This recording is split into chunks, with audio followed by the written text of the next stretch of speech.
C'est un plaisir. Voilà, vous venez de prendre part à un panel sur l'intelligence artificielle et son influence sur les médias.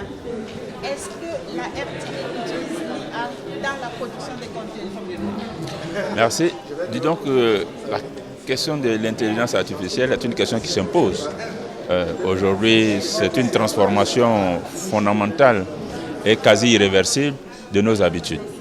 Et donc, ça impacte tous les domaines de la vie et également le domaine de la vie des entreprises audiovisuelles.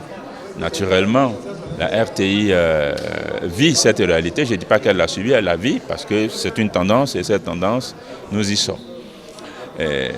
Dans le fonctionnement, dans l'organisation, c'est une réalité qui est prise en compte puisqu'elle est là, elle offre des opportunités, elle nécessite aussi des formations, elle nécessite également des équipements et un savoir-faire qu'il faut mettre en place. Et donc nous travaillons à tous ces axes-là pour que nous puissions tirer le meilleur avantage de cette nouvelle réalité technologique. De ces échanges, on a appris que l'IA fonctionne également comme une industrie parce qu'elle permet de produire l'information à grande échelle.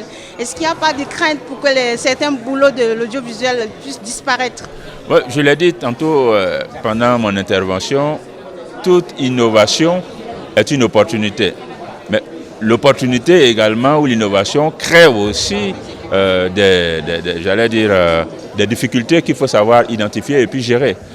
Bien entendu, l'intelligence artificielle, avec la célérité, avec la capacité à prendre en charge un certain nombre d'activités, va impacter négativement certains métiers aujourd'hui du secteur audiovisuel.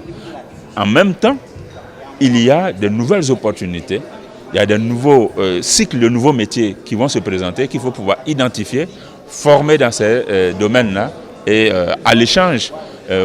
À la balance, on verra que les opportunités, les nouveaux métiers qui vont se créer seront beaucoup plus importants que ceux qui vont disparaître.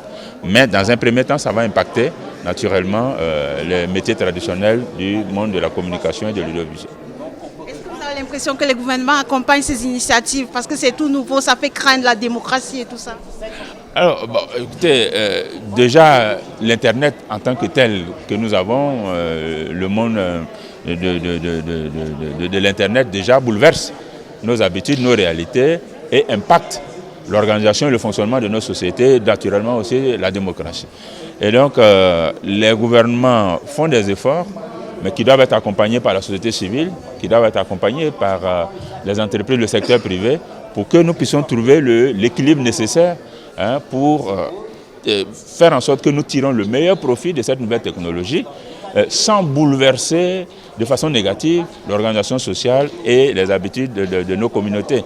Parce qu'au fond, toute technologie qui va venir pour détruire la réalité culturelle, pour détruire les familles, pour détruire la vie humaine ou en tout cas des composantes clés de la vie humaine, eh bien, il est du devoir des pouvoirs publics, de nos sociétés, de nos gouvernants, des individus de la société civile, de faire en sorte qu'il y ait des contre-feux nécessaires pour que le volet positif puisse l'emporter sur le volet négatif des choses.